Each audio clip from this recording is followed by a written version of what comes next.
Hi, I'm Marty Nemko. Whether you're 20, 90, or anywhere in between, it can be fun and instructive to write your life story, even if only briefly and something you only share with yourself. But many people have difficulty getting started, or they get stuck. Maybe one of these two prompts will make it easier. The first prompt has you chronologically replaying your life.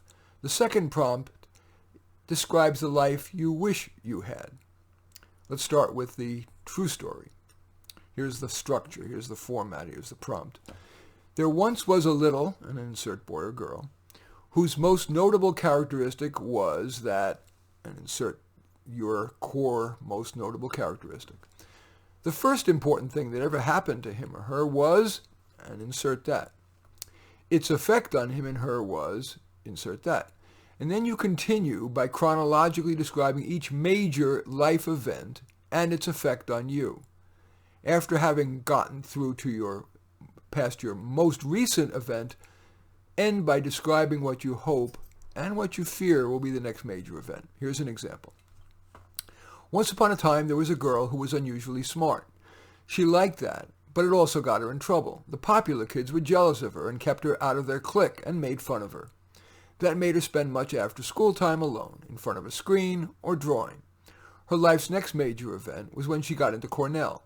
It was her reach school, and she didn't think she was going to get in. Scared, the summer before her first semester, she started reading all the textbooks for her fall courses. Her next major moment was when she met her husband, a fellow senator at Cornell's Student Senate.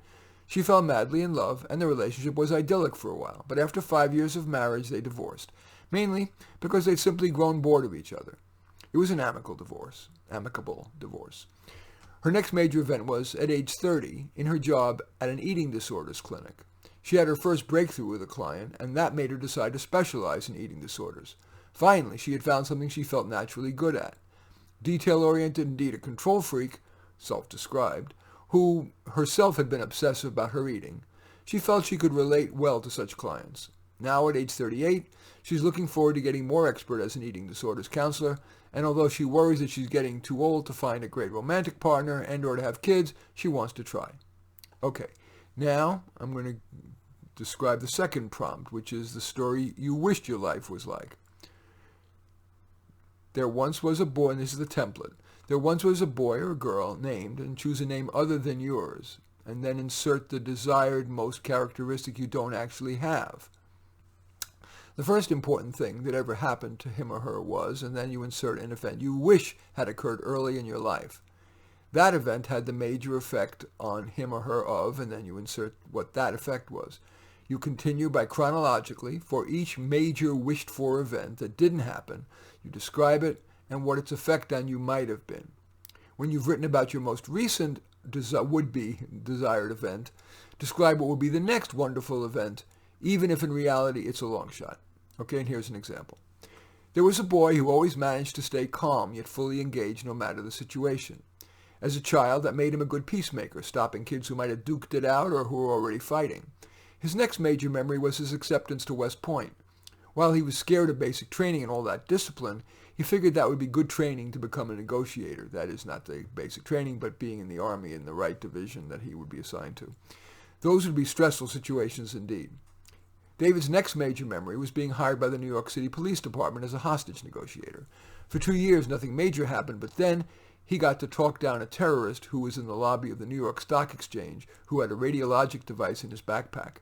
His name was all over the news, and he received lots of fan mail. One was from a woman who appealed to him because of her looks and apparent intelligence and kindness. His next vivid memory was when they, now married, had a child.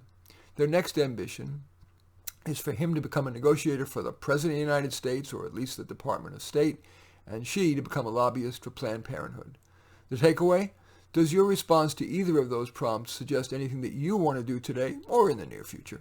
In any event, I do thank you for watching. I'm Marty Nemko. I welcome your thumbs up and accept your thumbs down.